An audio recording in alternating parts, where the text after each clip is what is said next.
folks. This is Isaiah Diesel from RHE podcast. Sorry, I can't really do that accent anymore. I'm trying to impress my friend here. This is Isaiah Diesel. I'm calling out of South Korea. RHE podcast, Respect, Humility, Empathy. Thank you so much for joining us today.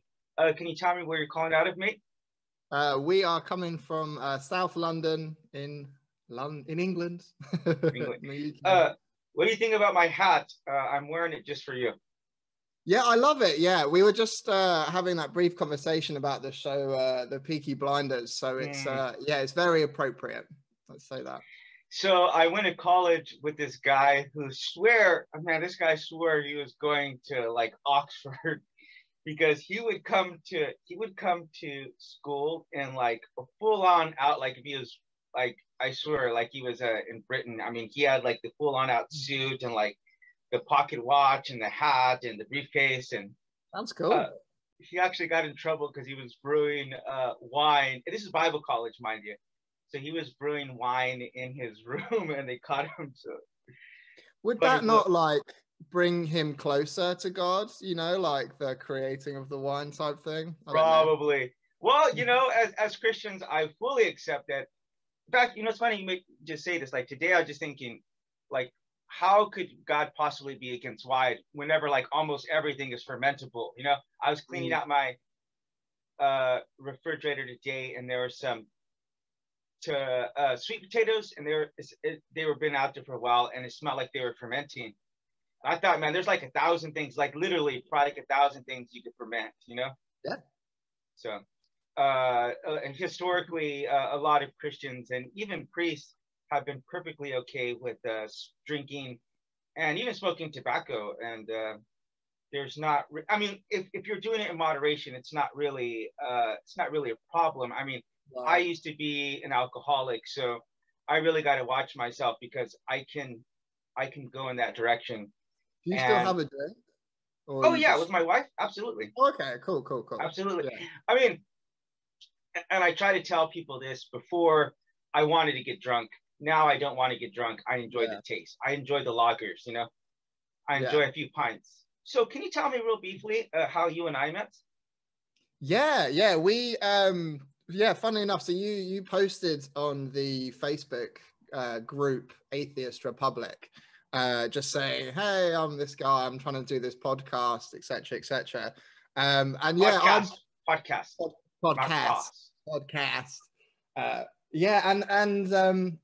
I've been a member of that group for a few years, and I'm always just like looking through, and I just thought, yeah, why not? I do some YouTube stuff as well, and I just thought it'd be a great experience. Let's have a conversation. Why not? Well, first of all, we did actually. Yeah, first of all, thank you so much for joining me. Thank you so much for responding positively. I had a lot of people cursing me out, and it was very sad because, I mean, I wasn't hostile. I wasn't trying to attack anyone. I wasn't trying to debate anyone. I'm just like, yeah, I just want to have some conversations here. So far, you're the 5th person.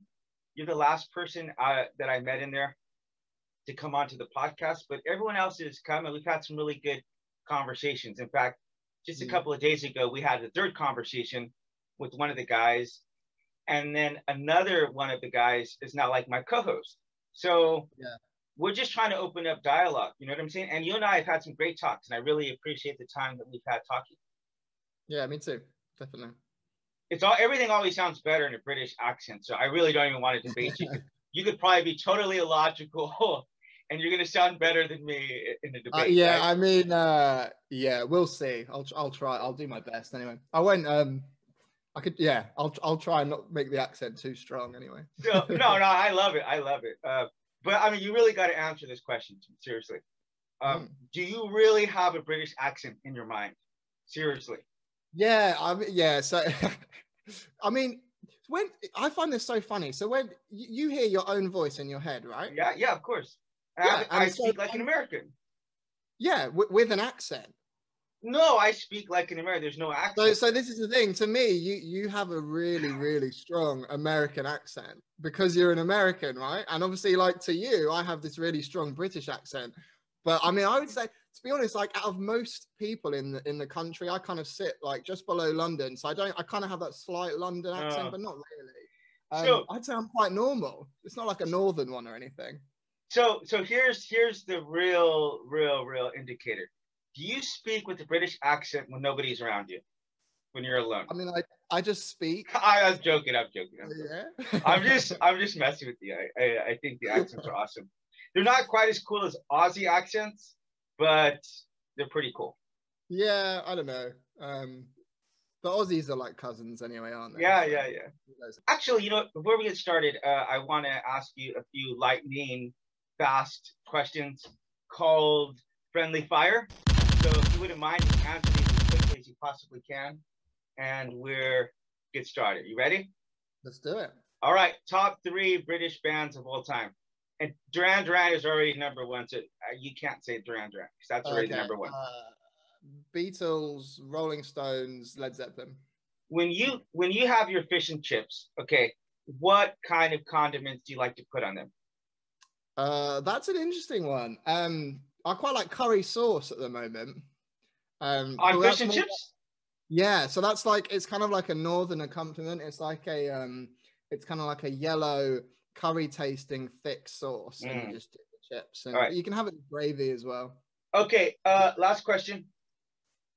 What is your ideal dream vacation to what country, and doing what at where? Okay, skiing in Austria, 100%. Austria? Yeah. Skiing in Austria. It's just, yeah, if you've never been skiing before, it's just the best feeling in the world. Just like you're zooming around, sun shining, beautiful mountains. Actually, you know, South Korea just hosted the 2018 Pyeongchang Winter Olympics. They did. So about 2 months ago, I actually went down, and we had like a Jesus camp down there, and I actually skied for the first time. How'd you find it? Well, the first 3 days was so frustrating. I couldn't get my foot in. Yeah. But I was like this close to giving up. In fact, I was going back, and I'm like, I cannot do this, Mike. I keep falling. Everyone else is going around. But I'm like, yeah, you know what? I don't want to give up. So I went up there and I tried a few more times, and I got it. And then, yeah, it's so much fun. It's one of the funnest things I've ever done. I want you to tell me how you measure on a scale of 1 to 7, okay, on the docking scale. And I want you to give me a 1-minute sales pitch for atheism. Let's say I'm right on the wall. What's your sales pitch to push me off into the atheism realm?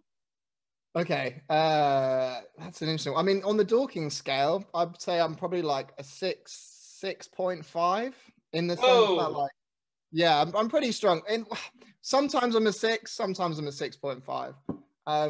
In the sense that obviously I can't prove, I can't disprove, so I can't 100% know that it doesn't exist. So that's why I'm on 6.5.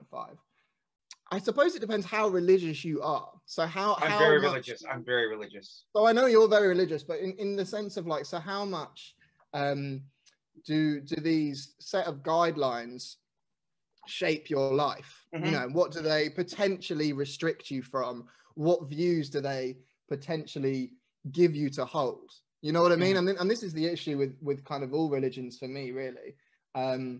Is that while there are loads and loads of good bits in there, and people like to choose them, and that's kind of a lot of the things that they front, there's also a lot of bad parts in there as well. And obviously, depending on your lessons, where you're getting your teachings from, you can go either way. So you can have the polar extreme of, you know, anti-abortion, anti-gay, whatever it is, or you can be, you know, just love, you know, love your neighbor, be kind to each other.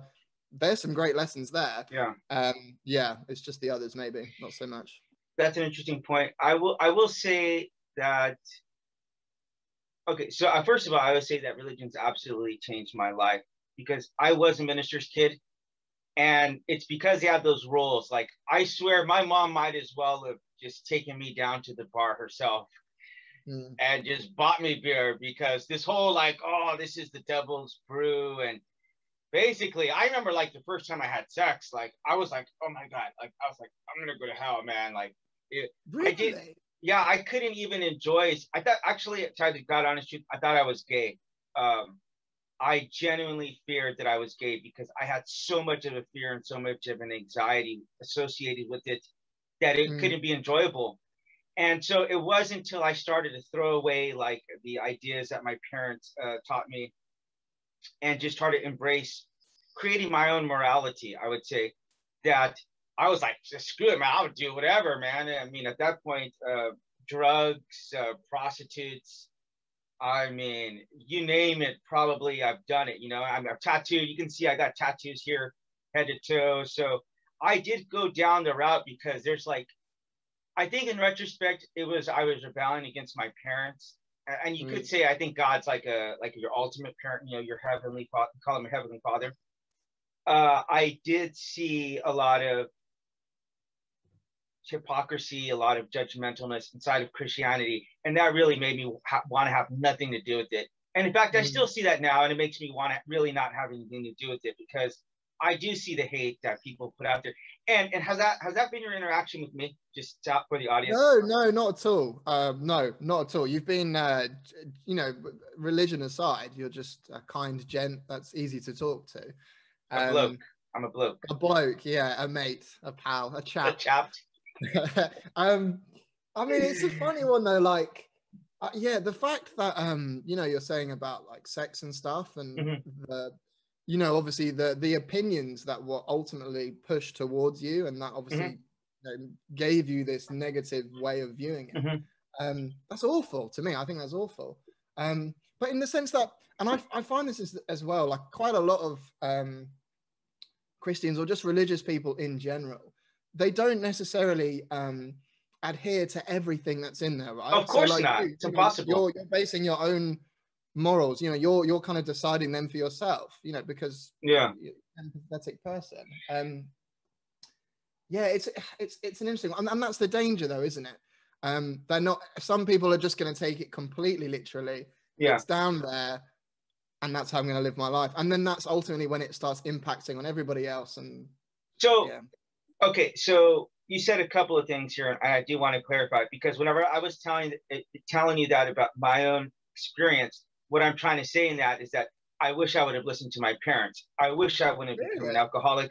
I wish I wouldn't. I mean, I have a daughter now. You know, I've slept with hundreds of women.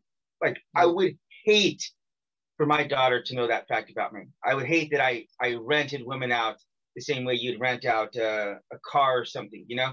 That's just the reality of what I did, though. In fact, I, you know, was unfaithful to her mother before I was a Christian.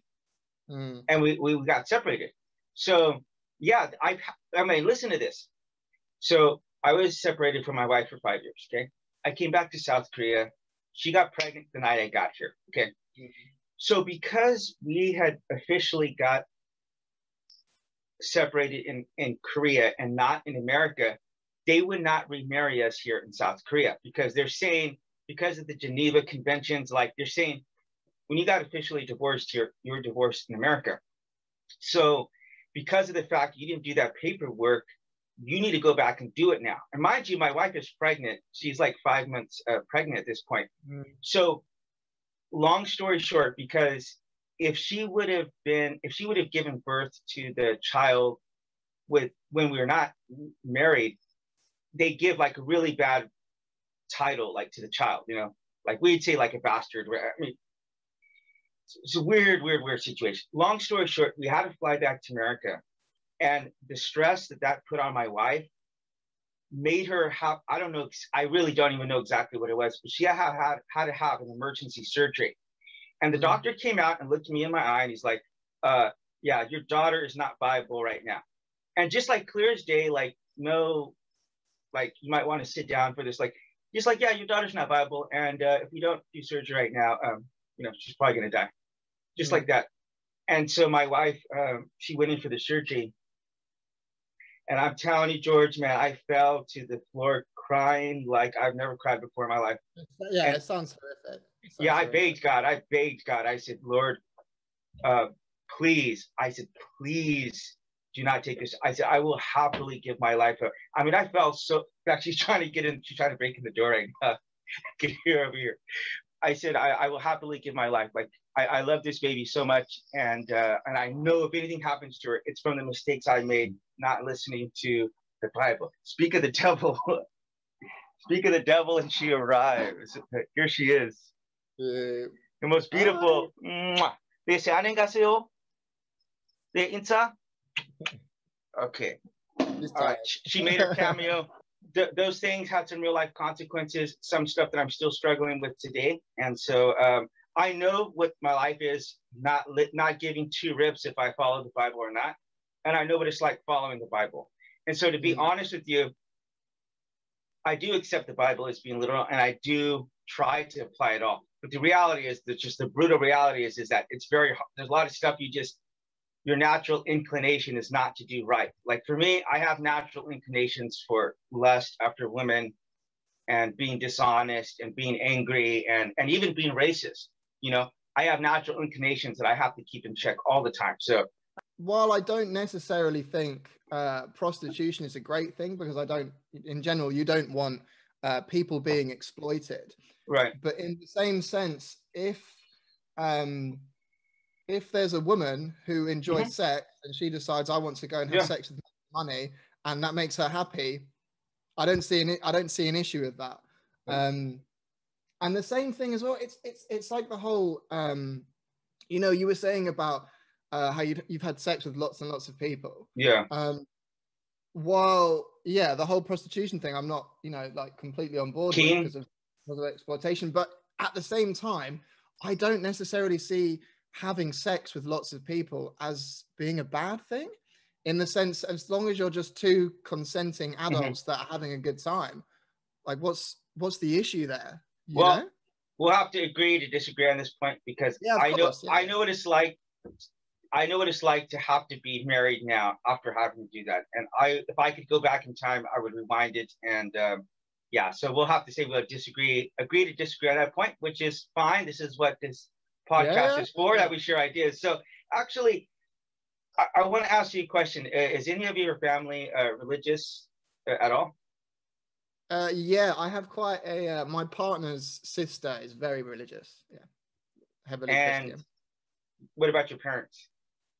No. Though funnily enough, they did send me to, I went to a Church of England school, like from the ages of like 5 to 11 or something, 4 to 11, just because the school was a good school and it was in the catchment area.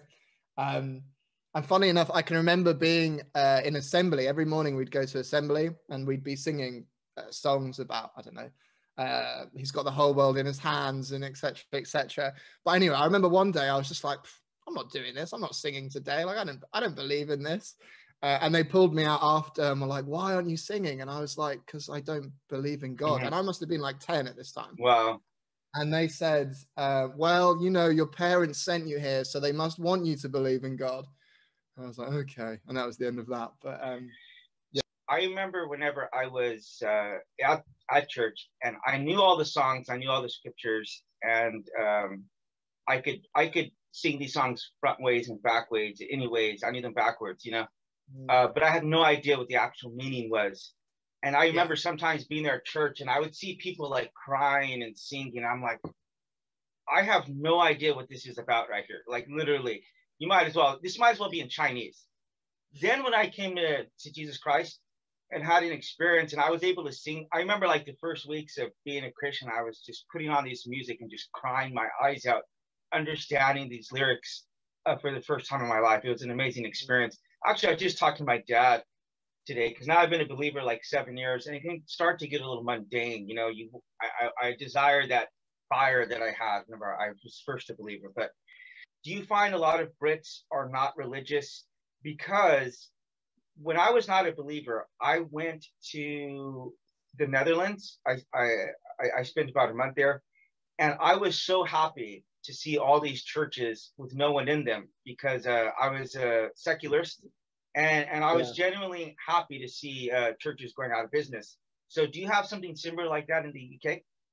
I would say that not a great deal like of young people. Like, I don't have many friends who would say that they're religious. I'd say maybe it's a slightly older generational thing. But at the same time, I probably couldn't comment on it because, like I say, like my partner's sister is religious. All her friends are religious. You know, she's got a real community with her church and things. So they're definitely out there. But if I had to guess, I'd maybe say like 25%, 30% of the country is probably religious. You could probably blame the Beatles and John Lennon for that, right?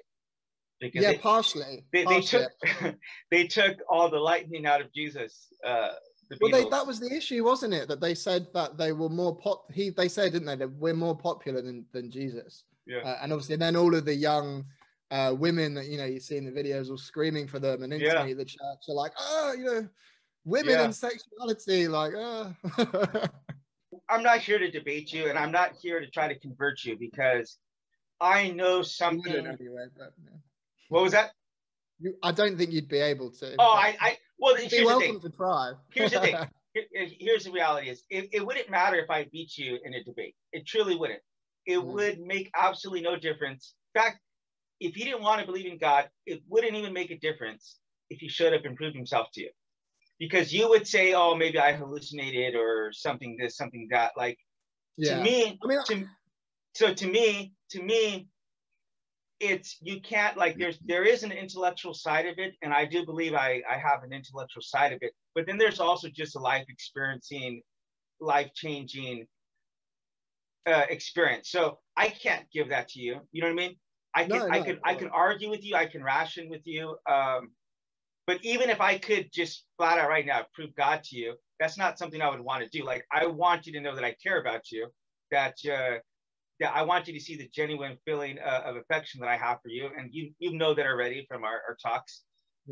Because I think that's the first point. That's the first starting point, and hopefully you'll see in time.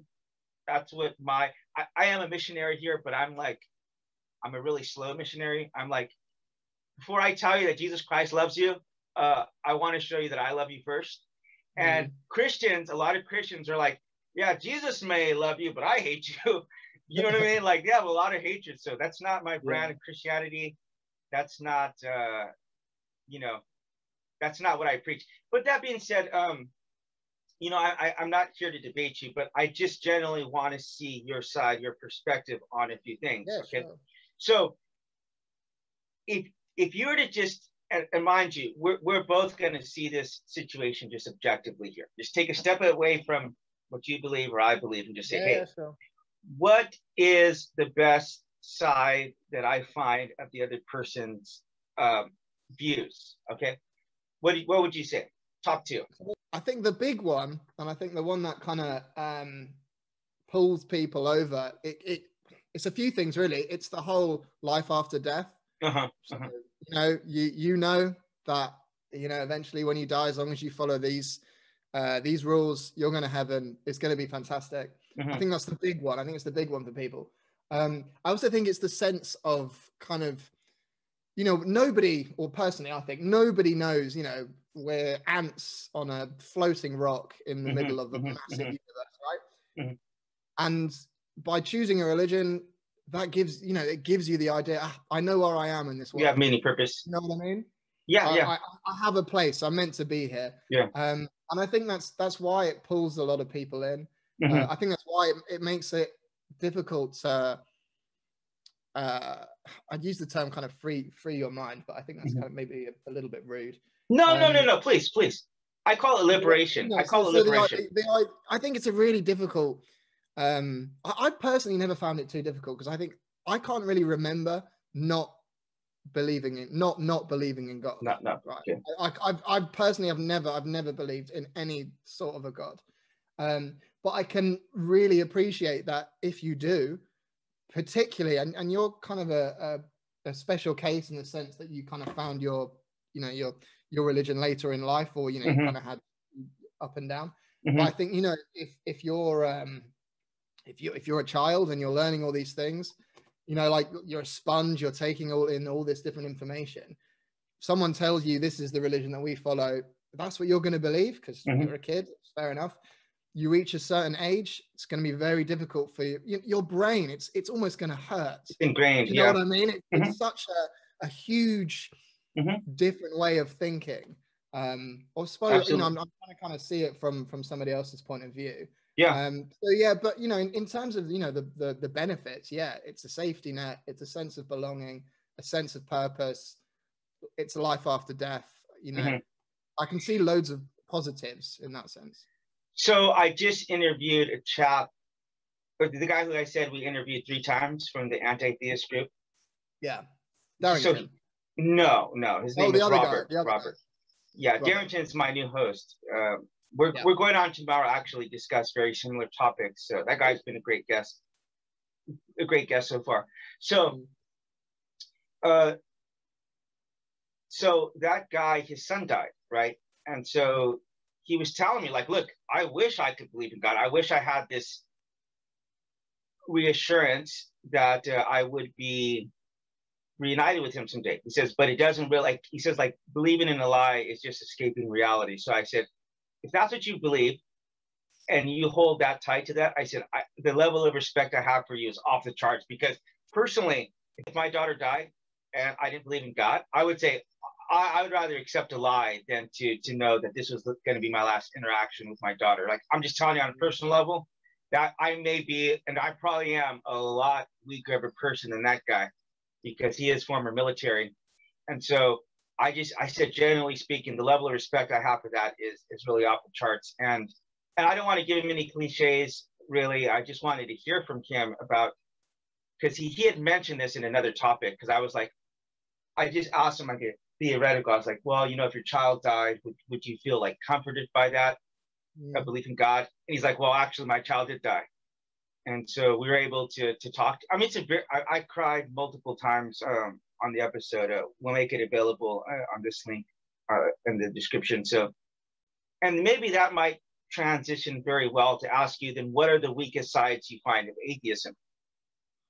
I mean, the big one is obviously, what if you're wrong?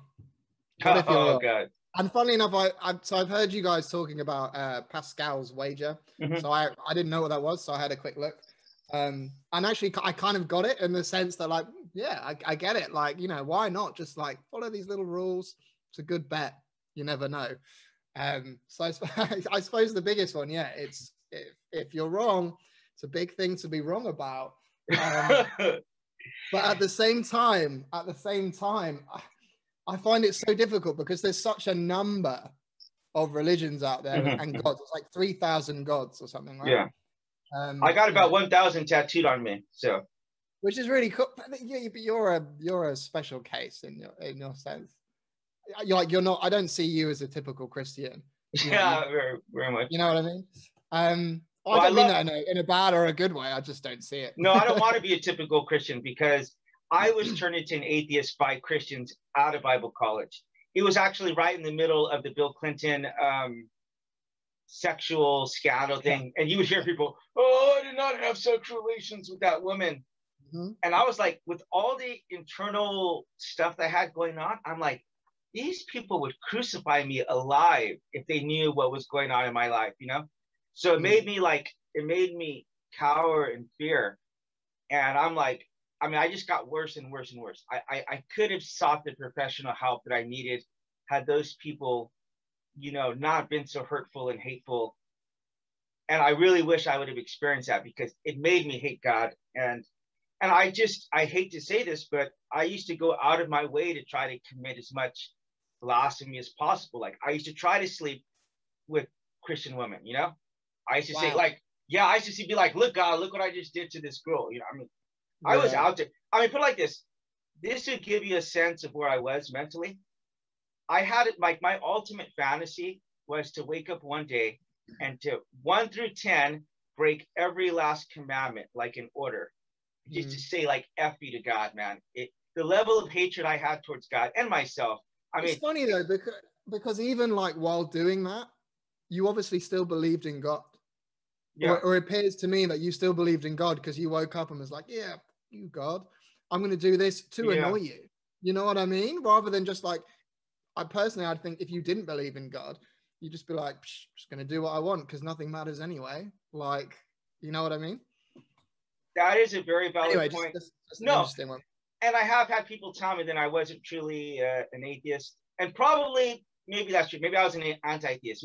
And I think people who are anti-theists, I genuinely believe this, is that they actually do know that God exists. Like, it is such a leap. It is such a leap that you have to try to rationalize that everything, billions of galaxies, billions of stars in these galaxies, abruptly just appeared into nothing, and somehow or another we were able to, like, even if that did happen, the likelihood of life arising out of that is so ridiculous that some scientists, some people have speculated that, look, maybe life originated on another planet, and then maybe like we were seeded on this planet, because we don't, it's called panspermia, because just statistically speaking, there's not, from the likelihood of life arising and continually reproducing and so on and so forth,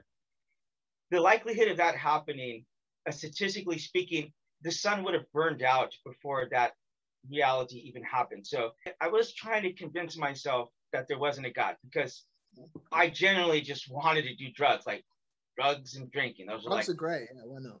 Drugs, drinking, women. Those are like my 3 food groups whenever I was not a believer. But I generally had a vested interest to say that there was no God. So 2 things wound up causing a very big crack in the ceiling to happen. One is that I was hiking in South Korea, and for about 2 or 3 hours, I was going down, and there were these boulders like the size of like small cars, and these things just were never ending. And I was rolling past you. No, I'm just hiking down. There's these boulders. Oh, jeez. I thought you were like walking down and there's like these boulders just like. Oh, no, God, no. No, the point is that I said in my mind, this is not an argument for God. I said in my mind, I cannot rationalize that I could imagine one of these boulders popping into existence out of nothing. And yet I'm supposed to believe, and I'm supposed to allege that all of these happen, and all the stars, all the billions of galaxies out there. And that, again, this is not an argument. It's for Isaiah Perez. I could not hold on to that. So I could not hold on to that belief. So what I was is, I would say I considered myself then a deist. Was I believed in some kind of God that was out there, but like, okay, I'm never going to serve him. Yeah. So another really big crack in the ceiling happened for me was whenever I went to North Korea. Okay. And I was an atheist there, and I saw the oppression of the people there.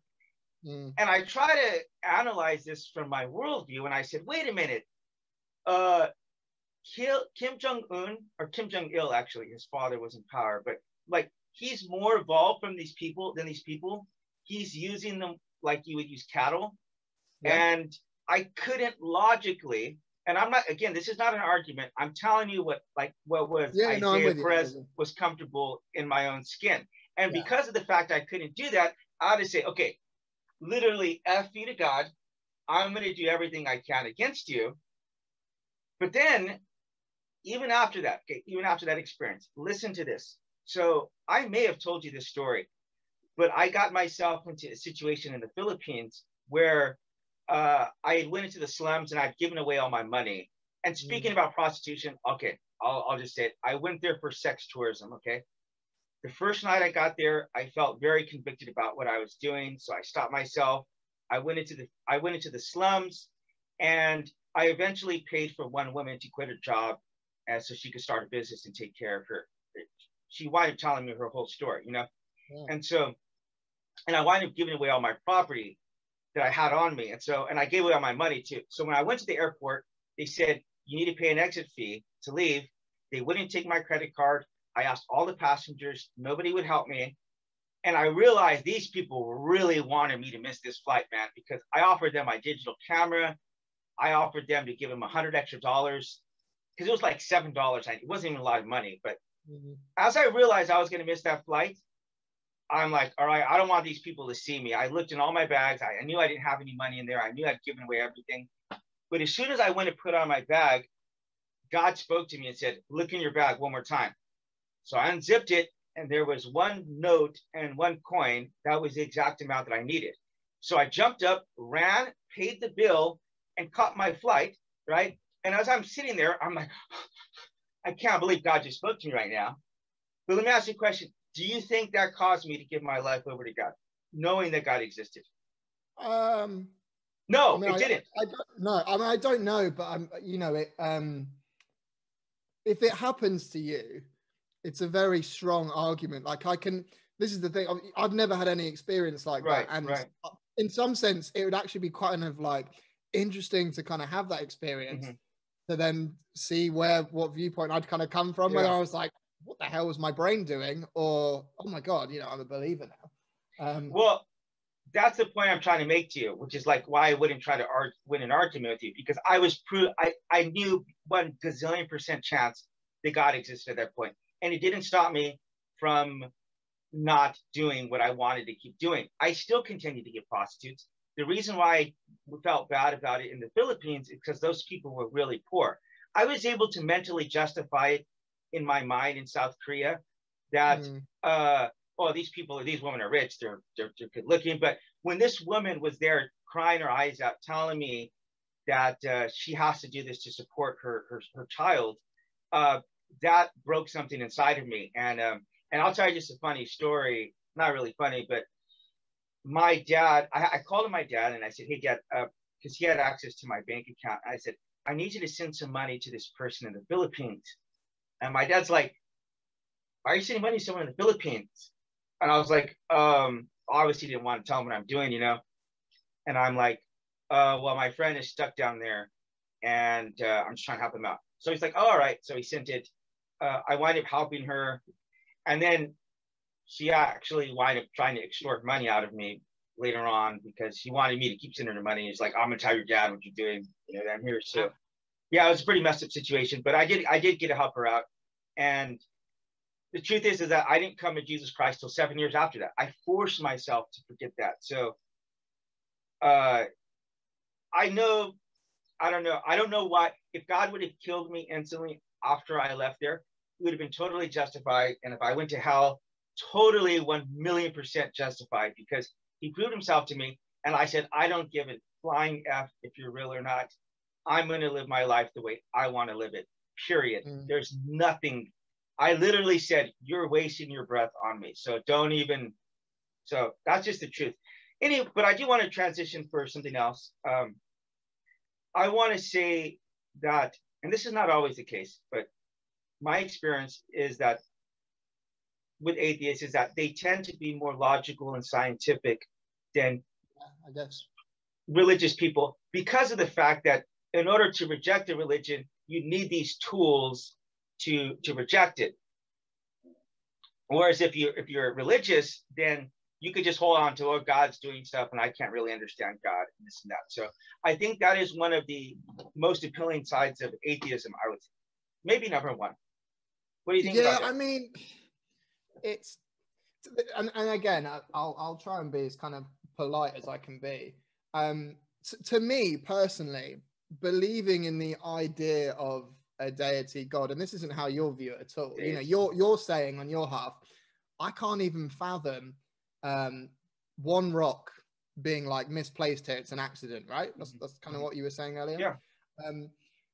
So the answer must be God, right? But to me, the idea of God almost goes against logic to me. This is why in some sense because in the sense that, okay, so obviously if nothing is provable, you can't prove there's a God objectively to me. Obviously you've had your experiences, but objectively you can't prove there's a God to me, and I can't disprove it to you. Right? But there are some things that I can prove. So I can prove, although it's a theory, gravity works, because I'm still on the ground. I jump, I go back down. Yeah. So personally, I would rather live my life with the proofs, with the ideas, you know, that the scientific community have kind of come together and put together, rather than basing it on something that, to me, I can't see any logic for it. I can understand why we have religion, and personally, I actually think religion is kind of, it's more of a way of controlling people depending on what geographical location you're from, right? So personally, I think however many thousands of years ago, some smart people thought, you know, difficult to work out what's going on here. Wouldn't it be great? You know, to me, I think it's kind of one big long con, personally. It's a way of controlling people, especially like thousands of years ago, where, you know, there's no rules, nobody knows what's going on. God, you know, we need to put something in place that's trying to take, and I actually think in many cases, religion was probably a good thing thousands of years ago, because it gave people, because they, in some sense, they didn't have that morality back then, maybe. But I think as we've come on, I don't, you know, you don't need to get your morals from religion. Personally, I find that really difficult. The whole, well, you know, if you don't follow this set of rules, well, you know, why are you not just out, you know, killing and raping people all the time? Because I'm not a psychotic person, and I'm do you know what I mean? It's like empathy in the name of the podcast. RHE. First of all, I actually 100% agree with what you just said right now. So I do believe it is a means of control, and that has taken the different forms throughout history. And just so you know, as a non-believer, that's the reason why I was getting all of these tattoos of different religions, because I was fascinated why people would go through such lengths to make these complex stories.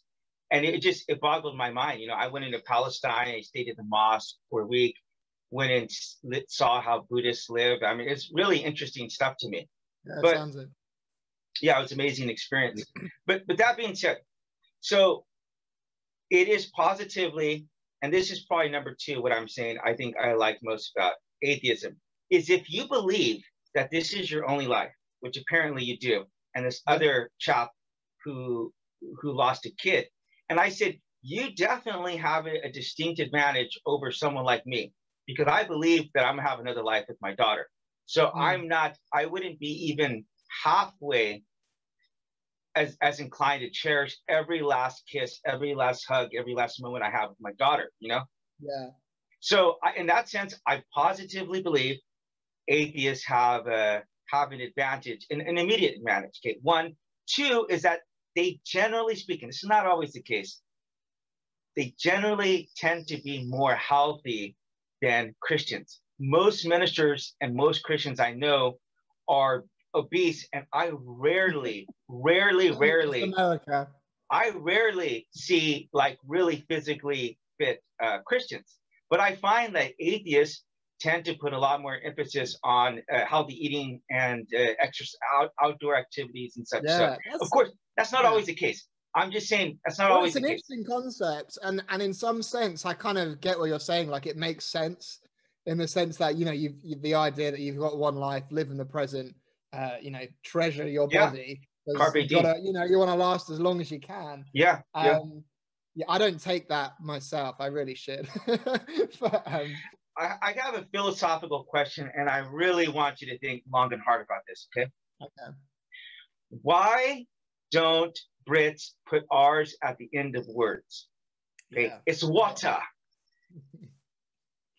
Care. It's care. It's funny, isn't it? It's care. You got to put care in it.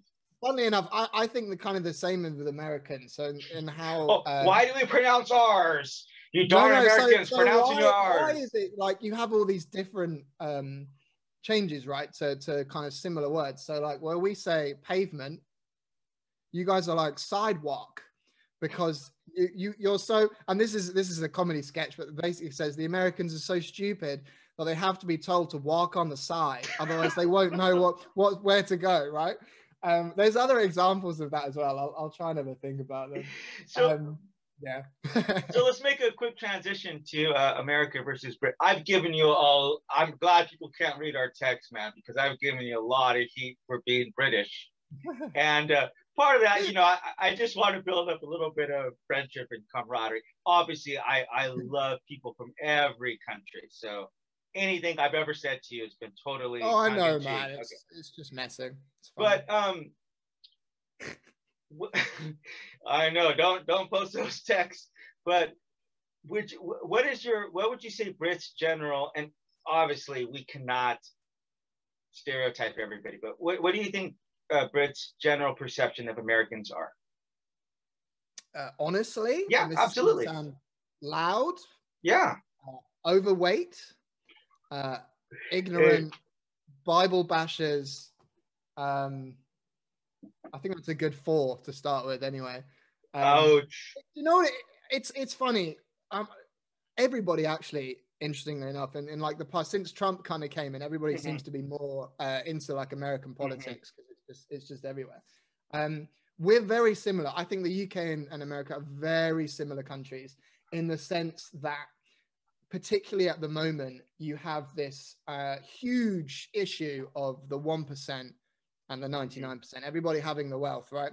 But the media, particularly, and this is Trump really down to two, and Boris Johnson. So it's like, there's a really good picture, and it's this old white guy, right? And he's got this plate of cookies in front of him. He must have like 20 cookies on his plate, yeah? And sitting next to him is this black guy. And on the right of him is this white, like British construction worker. And the British construction worker has one cookie, right? And he has his hand over his cookies. And he says, look, mate, see that foreigner? He's trying to take your cookie. Do you get what I'm saying here? So this is the issue. Oh, that that's really good. So it's all about how generally like working class, lower middle class people who are struggling at the moment, whether that's pandemic or whatever, not as struggling as much as, you know, most minorities ultimately. Right. But the media at the moment, it's painting it out to be. So we've got like Brexit. This is a huge thing. So like not every person who voted for Brexit is a racist, but you can almost guarantee that every racist voted for Brexit. Because if we had, and it's disgusting really, our media is vile in the sense that, you know, you pick up the Daily Mail and, you know, let's say, for example, so we can talk about, you know, you guys obviously have, or not, I say you guys, you're not in America at the moment. Right, you have a lot of mass killings, you know, with assault rifles and things. And that'll be, you know, Texan male kills 30, right? If somebody of the Islamic faith does it, it will be Muslim man does blah. Or, you know, immigrant Polish person kills 2. And so that's where it's always leading from. So it's always like the, funnily enough, this is really interesting.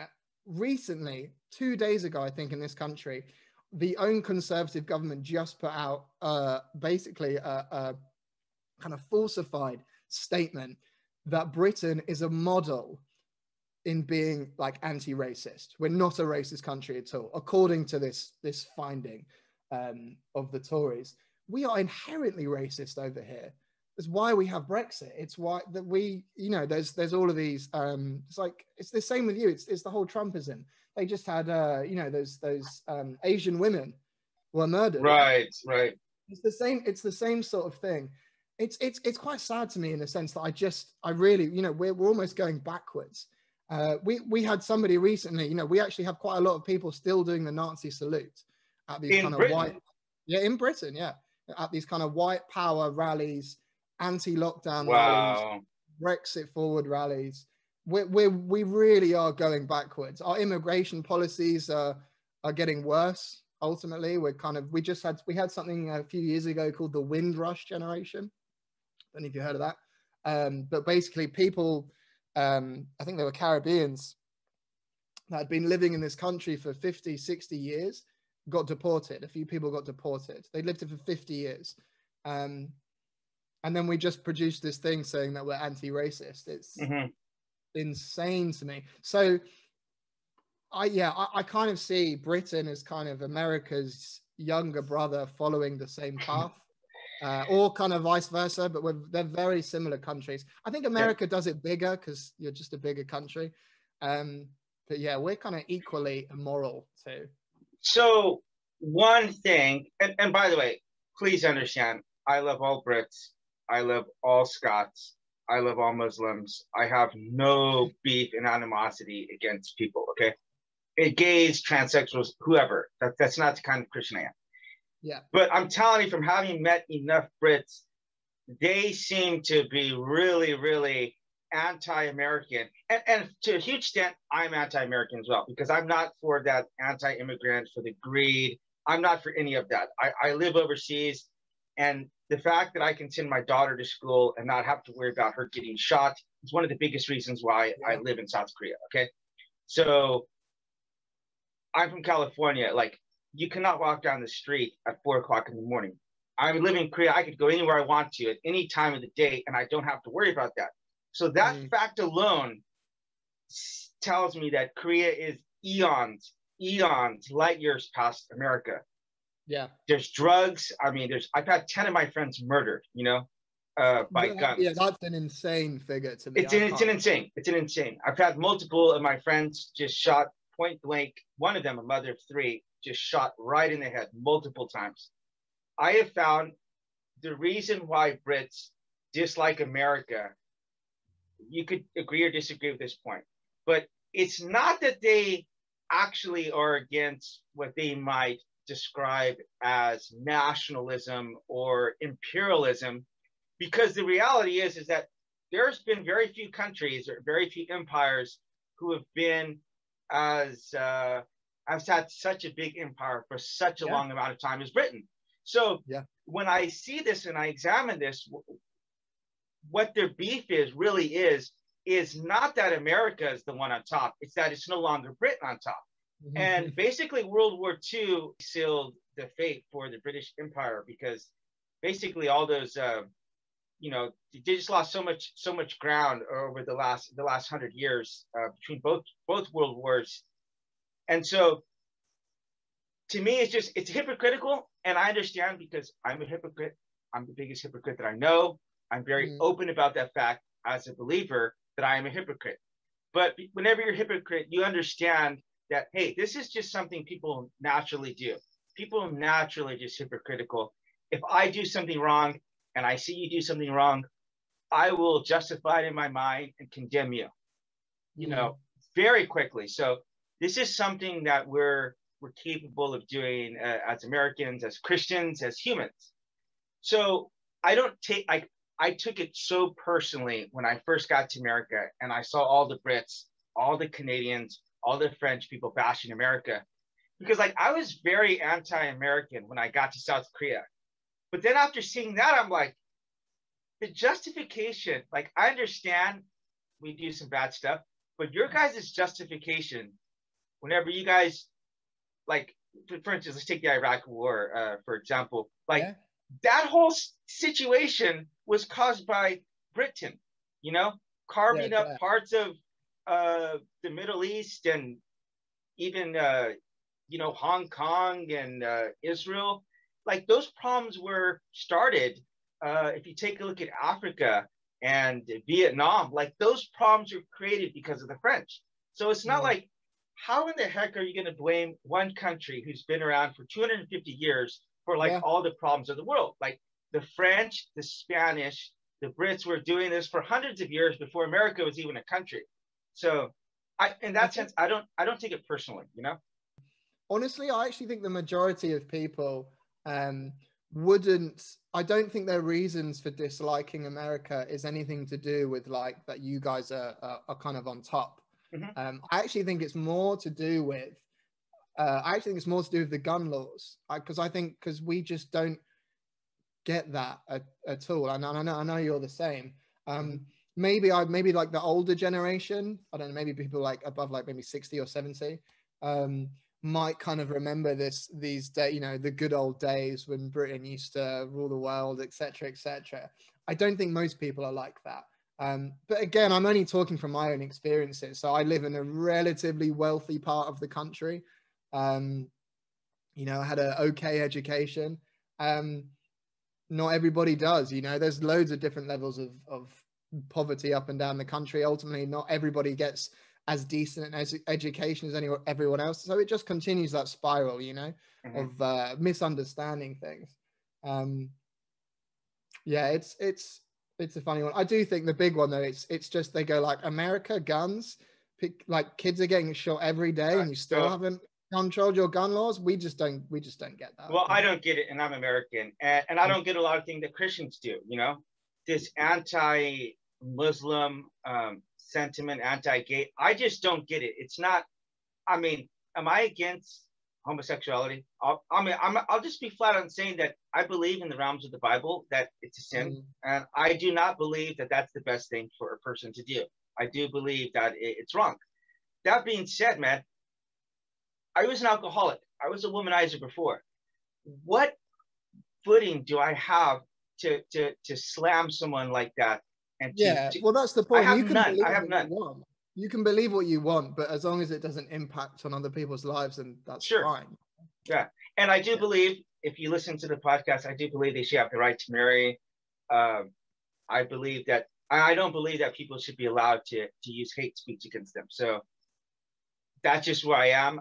I don't think that that's good for society. Yeah, and I keep my religion. Yeah, I keep my religion and my politics is totally separate. So yes, I mean that's a tough thing to do. Definitely. Not really though, because for me, I think, especially if you take a look at the Church of England, whenever you get the government involved with the state, it's going to ruin the church side of it. So they're going to use it for control. They're going to use it to discriminate against Catholics. Like, I don't want to send my daughter to school and have her with the rosary and using holy water and praying to Mary. Right, I don't want to deal with that. I'll pray with my daughter at home. We'll read the Bible at home.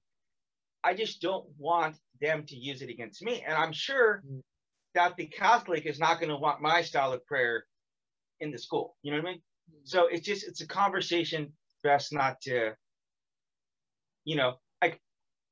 I believe it would hurt Christianity. When you take a look at when Jesus was taken away into heaven and his disciples were spreading the gospel, they were persecuted by the Roman Empire, and Christianity still spread because persecution actually makes the faith stronger.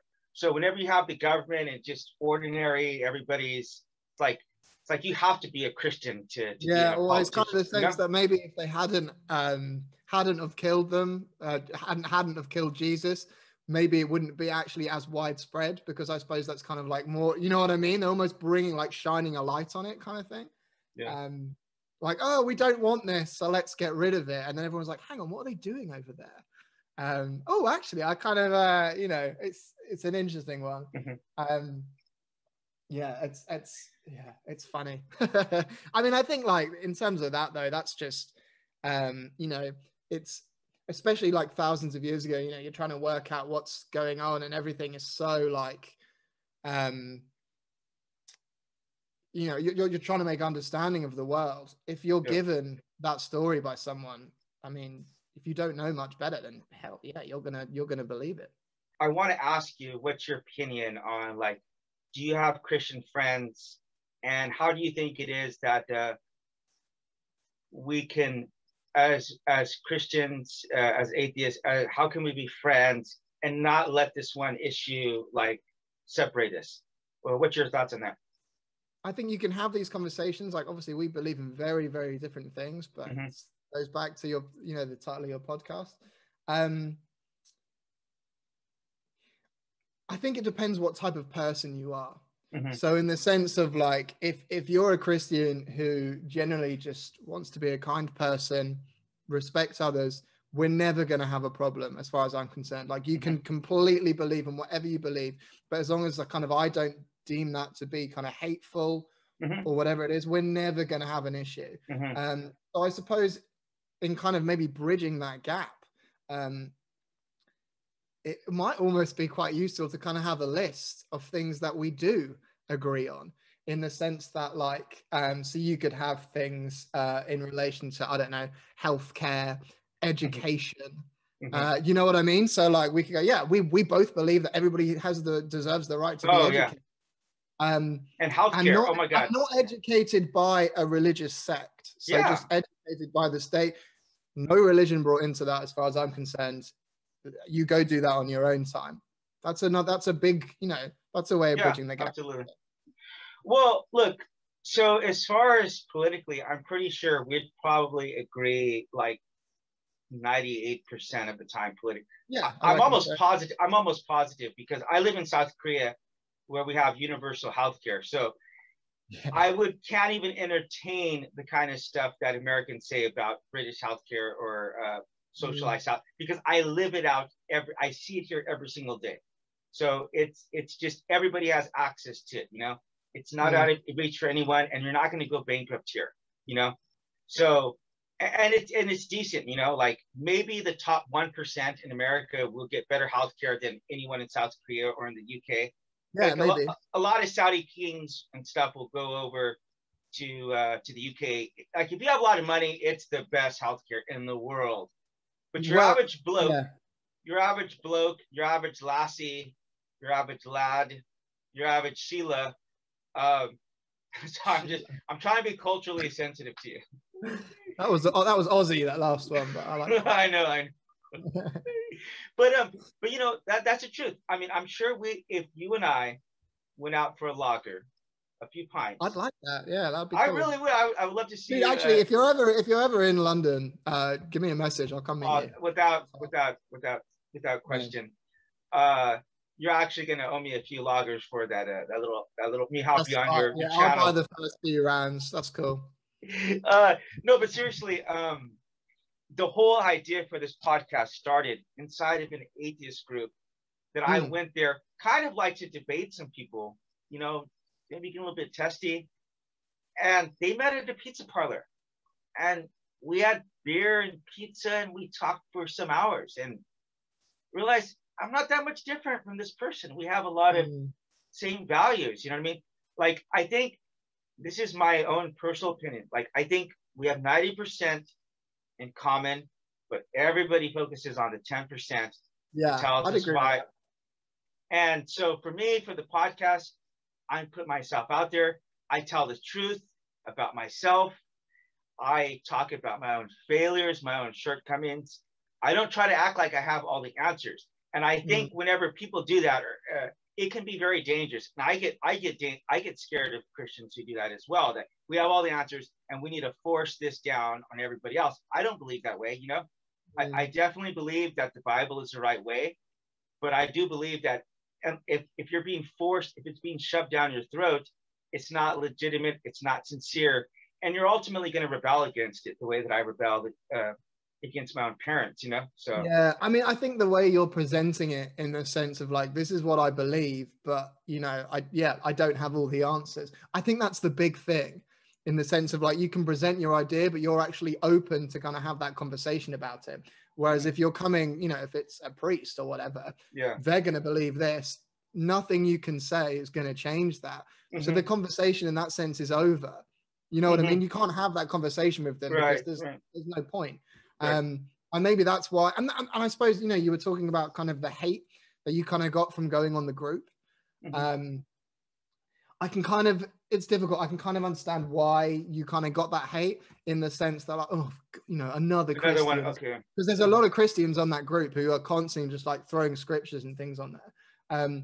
I 100% that I'm kind of disappointed that people did kind of respond to it that way, but it's fine. It's fine. That's people. I got to meet you, so I'm very, very, very fortunate for that. Let's just play the devil's advocate for 2 seconds for me, okay? So just assume that what I did tell you actually happened in my life, right? What do you think, on a personal level, do you think that would somehow make me like more sin or more righteous or more holy or have less sin in my life than anybody else if that really happened to me? Honestly, yeah, if that really happened to you, then I would say I don't know about the sin thing, but I'd say arguably you're more holy than someone else because you've had God speak to you. And that's just not true.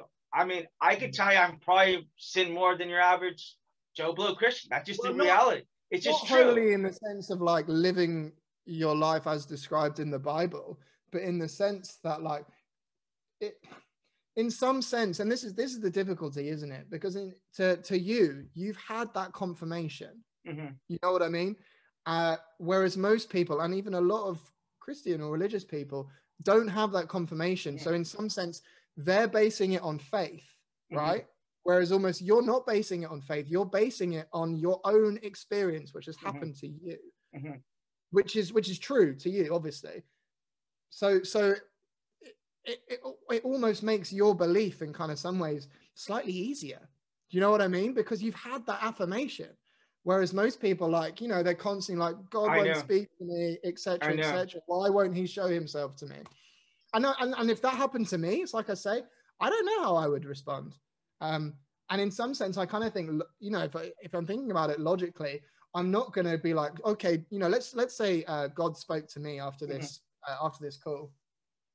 Realistically, I'm not going to be like, oh, hang on, George, take a step back. Think about it. It can't have happened. I'm probably going to be like, damn, you know, he's real. Like, he spoke to me, because I've never had that before. And Jenny, I mean, if that happened, yeah, that'd be a brilliant podcast, wouldn't it? If in 2 weeks' time I come back like, Isaiah, it happened. I'm with you, bro. Let's spread the word. Well, I'll just tell you, it actually kills me. I mean, I would think if it happens to you or someone else, that you're going to have a stronger faith than I've had over the last 7 years. Because the truth is, I've made a lot of mistakes. I still don't know a lot. I don't pray or read the Bible 5 hours a day or anything like that. I mean, I'm just an ordinary bloke trying to take care of my family and trying to pay rent most of the time. You know, my faith is very real. I show my faith in action by loving people, by teaching love and not hatred, and by doing things like this podcast, trying to treat you like an equal.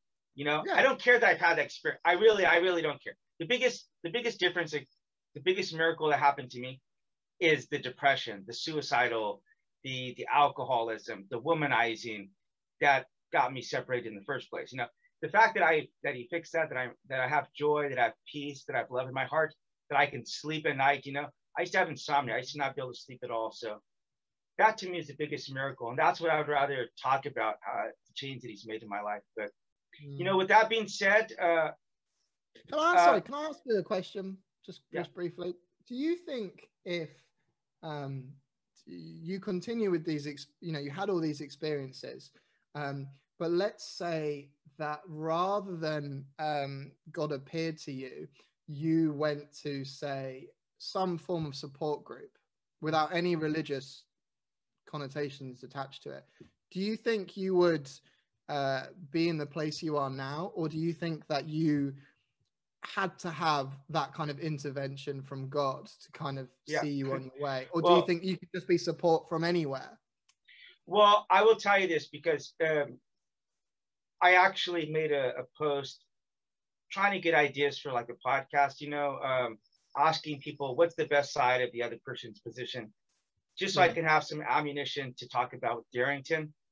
And someone said like, oh, well, you guys think, or you think that you're like something like more righteous or more holy or better. They said, like, you think you're better than us, whatever. I'm like, no, I can guarantee I'm not any better. I said, that's the reason why I need Jesus Christ. Maybe you're stronger. Maybe you, George, are stronger than me. Maybe atheists are just a lot stronger than me. And I'll be the first to admit that. I'm just a weak person. Psychologically, I needed to have some kind of intervention like that. So my family thought I went absolutely insane, because that's kind of something that's not really healthy. You know, a lot of people, if you look at some of the posts I've made, a lot of people told me I've had that I'm insane, I'm psychotic, and I could just guarantee I wouldn't put myself out there to be ridiculed like that had I not had that experience. You know, so some people try to say like, oh, maybe you just wanted this, or maybe you're a liar. You know, I've been called a liar. I'm like, if you would know what I've been subjected to by my own family, have my own family look at me in my eye and tell me that I'm a liar, and it's very hurtful, you know, because I'm sorry to hear that. Yeah. I lived my life in absolute agony, depression, suicidal, that's hard to even understand. And I had this experience, and I don't know, I still don't have all the answers. That's the thing. Well, it goes back, doesn't it? It goes back to empathy, right? So those people kind of commenting those hateful things obviously aren't very empathetic. Do you know what I mean? I mean, granted, I'm sure they don't know kind of your situation, but that's what it all kind of stems down to, right? You know, you're you know, the whole nature versus nurture. You grow up, you have these experiences, and that shapes kind of the person that you're supposed to be, right? And so we've had very different experiences, right? Of course. You know what I mean? Where I'd like to say, you know, I've probably had quite a good upbringing. I had a good life. I have loving parents. You know, nothing's really gone wrong in my life. So maybe in that sense, like, I don't want to use the word wrong, but you know what I mean. Yeah. You know, so maybe in that sense, I've kind of been like, you know, life is fine for me. So maybe, you know, in my brain, I don't justify the need for God because I've never had to. I've never been in these dark places. I've never, you know, kind of you were talking about some of the things that you've seen. I've never seen any of these things. Yeah, of course. And it obviously just shapes who you are. But and it goes back to, like, you know, yeah, while we do disagree on various things, we also agree on the same lot of things. And I think as long as you just have these conversations and you're respectful with each other, and you kind of try and understand where each person is coming from, already you're just gonna be together. And that's the difficulty, isn't it? It's you got to have that empathy. But the entire world really needs to have more empathy towards each other, just towards understanding the different, you know, it's like we have people, you know, refugees coming over to this country, and you get people literally, I remember some young lad drowned crossing France, right? And people were putting, like, you know, clapping emojis, laughing faces, things like that. And you just think, like, you have no idea. Like, honestly, I have no idea, but in the same sense, like, I'm trying to kind of put myself in his shoes, you know, fleeing a war-torn country, you're trying to come across for a better life. You know what I mean? And then you just have these people who ultimately, you know, so like these people commenting on your post, they probably live in these small bubbles. Probably nothing has really been that bad for them. I'm making a lot of generalizations here. You know, their worldview is very small. And in the sense that, like, I've done some traveling of my own, and you've obviously done a lot more. I actually think travel is a really good way. Just opening up your mind to just seeing, like, other cultures, how people live, how lucky you are in some sense that you come from the Western world, you know, with money and the ability to travel and go and you go and see these people living in poverty who they're never going to leave their town. They don't have the money for these things. Anyway, I'm really spiraling off. But, no. Actually, I want to say two things. I'm not sure if we're ever going to get world peace. I have peace tattooed. I got a necklace so that of Chinese tattoo that says peace, love, truth, righteousness, and redemption. Those are the values that I have a written in Korean on my foot. So I have Chinese and Korean written in love, and a peace tattoo on my back. And I have love on my other foot. So peace and love are the values that I cherish the most. And I would say if we're ever going to have world peace, it would require everybody to live at least 6 months in another country, to empathize with them, to get outside of your skin from seeing everything that I have all the answers and everything. And yeah, as you said, just being more grateful and just at the end of the day, seeing that we are all genuinely alike. Like, hey, we might disagree. One of the things I found the most universal is that, and you'll find this out, God willing, whenever you have a lad or lass one day, just a child, but every person wants a better life for their child than they have for themselves, man. That is the most universal thing I've found. So I think I'm trying to contribute to that here.